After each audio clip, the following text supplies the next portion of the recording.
Hello everybody, welcome to Gregsbeerreviews today. Time to take that walk and go see what's in the fridge today.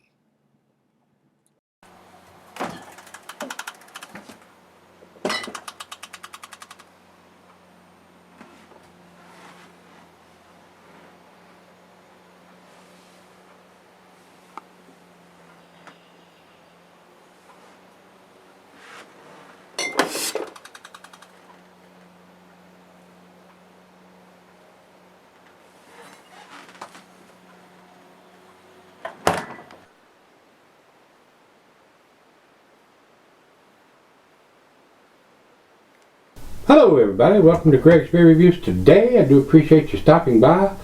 Guys, this is the second time I'll try to review this beer. A good friend of mine that used to live in Florida picked up some stuff and brought it back to me when he moved back to Virginia a couple years ago, Dennis, and I do appreciate it, but I paid him for these beers, and he brought me two of these, and I put both of them in the closet. Then about a week or so ago, I pulled one out, stuck it in the fridge, and when I got it out to do the beer review, the beer was down to here.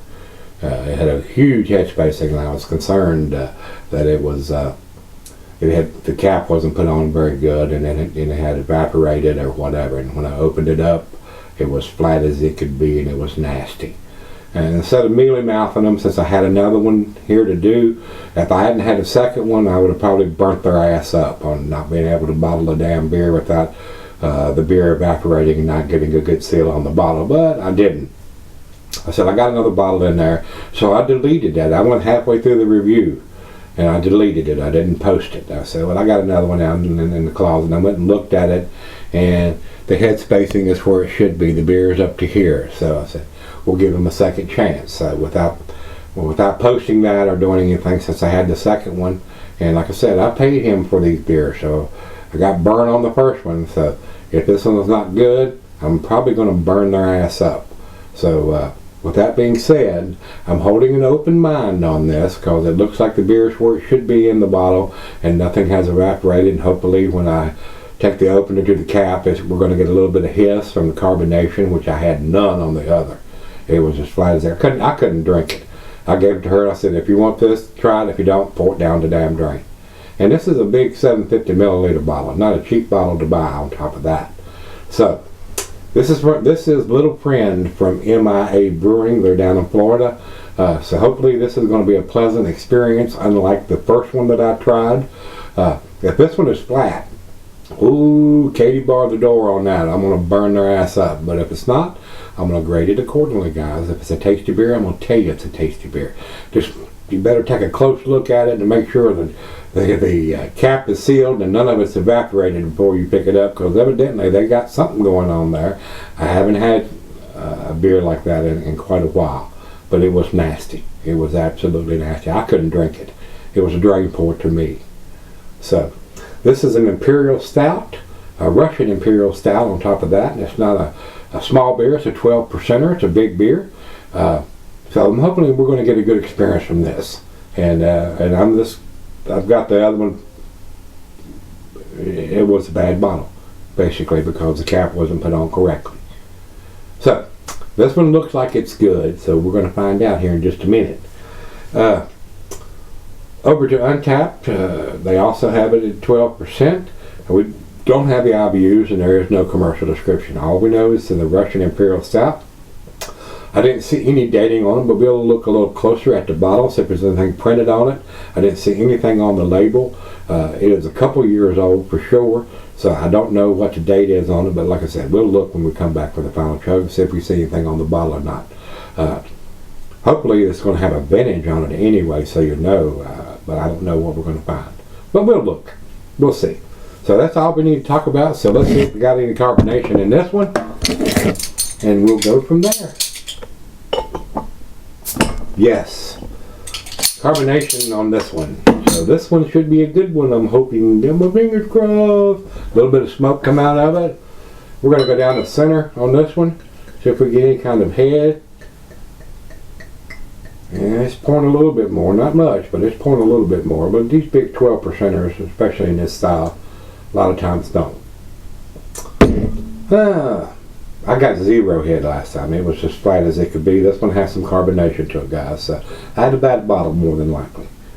So just pay attention to that when you're buying beer, especially in the bottles where you can see that. Cans usually don't have a problem with the carbonation. But when they put a cap on the bottle, a lot of times something happens. The bottle wasn't set quite right or something, but something happened on the other one. This one has a good half a finger of head on it. Definitely looks like it's got some carbonation on it, where the last one did not. Pitch black, guys. Not getting any light at all through the beer. To the nose we go. Rich roasted malt on this. A little bit of black molasses. Slight hint of some bittersweet chocolate, not a whole lot. There might be some dark fruit in there. There may be some hints of licorice or tobacco.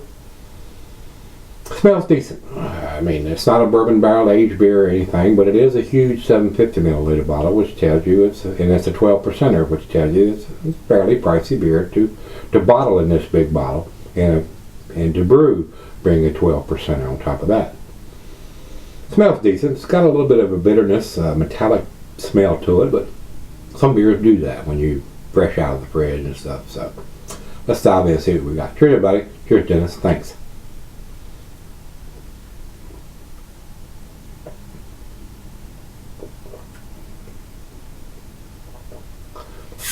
Very nice roasted malt. Got some carbonation to it. Yeah, that's what I'm talking about. Still got a little bit of metallic taste to it.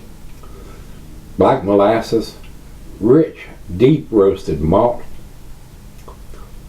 Maybe a slight hint of some bittersweet chocolate in there.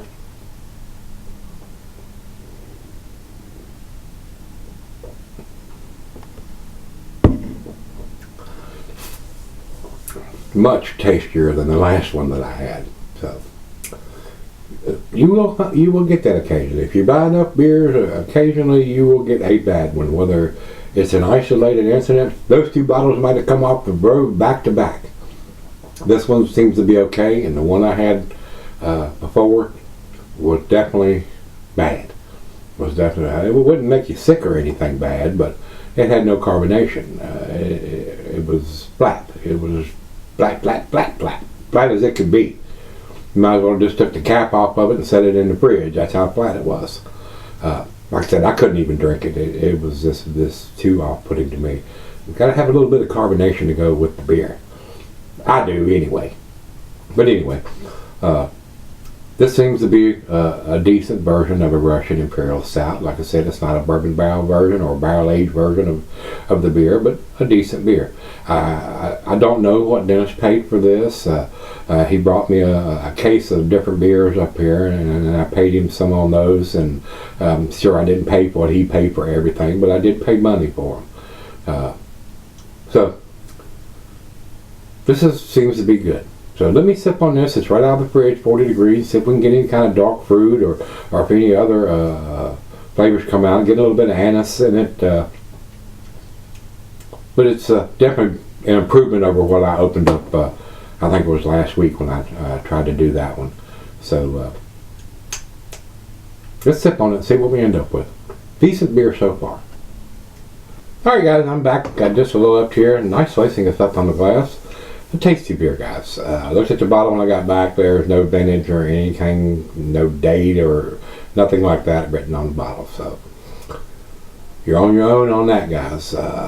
They need to put a vintage on it. So if you want to do different years together, I don't know if they produce this more than 1 year. Don't have that information. This one is 7 years old. I don't see it listed as a retired beer, so evidently they are. And the reason they do that and don't put a vintage on it so they can use the same label over and over and over and over and over and over and over and over and over and over again. So got a problem with that. They need to put a vintage on it, guys, somewhere. Either stamped on the bottle somewhere, which would be almost impossible to see with a dark beer in it, or on the label somewhere. And they don't do that because they have to get new labels approved. So a lot of times the ABV changes from batch to batch or year to year, and these guys don't seem to be concerned about that. They're more interested in selling the beer than they are of giving you the information. A lot of breweries are that way. If this was available here, I probably would not buy it. Even though it's a tasty beer, I want to see some kind of vintage on it. So in case I buy a 2014 and a 2015 or a 2017 or a 2019 and do a vertical side by side, you know how old the beer is. I have no idea on this beer how old it is. None at all. I know it's a couple years old because I've had it that long. So big problem with that. I want to see these guys step up to the plate. And it's a Russian Imperial Stout at 12%. It's not going to go bad. It's going to sell it very long as they put the cap on it like it should be put on it, and it doesn't evaporate like it did on the last one. So they're already consider themselves lucky that I didn't review that beer, because I would have probably gave it an F. But this one is fairly tasty and it seems to be well done, but it's lacking the information, at least the vintage. Put the year on it. Yeah, you don't have to put the month and the day, but tell us what vintage it is, in case we want to do a vertical, 2 different years or 2 different batches, and them, you know, side by side. Not too much to ask, in my opinion. You're charging a premium price for it, 750 milliliter to start with, so it could be done. There's a lot of breweries that do that are very, very small. I don't know how big this brewery is or what their distribution, how far from the brewery they distribute their beers. I don't think Dennis picked this up at the brewery. He probably bought it at a beer store. Another reason why to have a vintage on it. At least at the bottom. At least the vintage. If not the month, day, and the year. If they do it several times in that year. So you know whether it was done in January, July, December of the year that you're drinking. So it's just my OCD, guys. That's how I feel about the beers. On these dark, heavy beers, you put the vintage on it at least. And the IPAs and double IPAs, I want the month, day, and the year. And because some breweries give it a 2 month, 3 month. Some give it a 4, 6, 8 month. And I'm not the kind of guy that's going to buy a beer that's doesn't have any kind of dating on it or vintage on it, especially a dark beer or an IPA if it don't have the month, day, and the year on it. Y'all guys know how I feel about that. These guys can do it and they choose not to. So if I seen it sitting on the shelf here with nothing like that on there, it would sit there. I would not pick it up. Even though it's not going to go bad, it would have to be an exceptional beer, and this is not. It's a tasty beer. I'm on the fence right now between a B+ and an A-. Nice beer though. Very nice lacing. This one was carbonated, the last one was not. So they got a problem there on top of that. Final chug. Nice aroma. Rich roasted malt, hints of some black molasses, bittersweet chocolate. Not a lot of dark fruit or anything like that going on in the beer, but it is a well-made beer. They just have some issues with the bottling, the capping process here, evidently.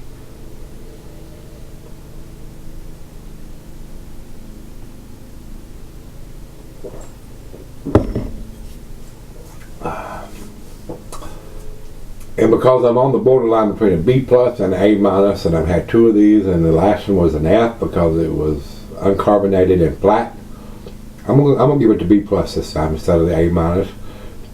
But if you say, oh my God, that's an A beer, I'm not going to argue with that.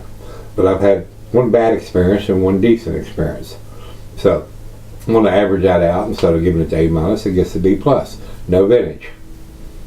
1 bad one, 1 good one. So just pay attention to that if you're buying a beer in a bottle. And make sure the head spacing is an inch. That's what it's supposed to be, an inch, 1 inch. Not 2, not 3. When you start seeing beers that's got that much head spacing in them, there's usually something wrong there. So just be aware of that, guys. Just make yourself aware. If you're buying a 750 milliliter, which is probably $10, $12+ beer to buy, and you spend $12, maybe even $15 for a bottle like this, and you get it home and it's flat, you gonna buy that beer again? Probably not. Probably not. And I wouldn't. That'd be enough for me to say I'm done with them, and then just keep walking past those beers from then on. So this is better than the one I had before, and B+ for me, guys. I'm gonna give it 89. It's almost into the A category, but the experience I've had with the flat one and this one, and no dating, that's why it gets the B+. So, over to Beer Advocate. Beer Advocate says 4.06. That's in their A- range, which I would have probably gave this if it had a vintage on it. Even though I had a flat one on before this, I would have gave it the benefit of the doubt on that. But with no vintage, no, it's a B+ to me. And over to Untappd, for final check-in, they have it at 3.95, which is in their B+ range. I agree with that. That's where I'm putting this. More information is better than no information. At least the vintage, if not the month and the year. So, if you've had a little friend from MIA Brewing out of Florida, let me know what you think. Till we meet again, let's go see what's in the fridge.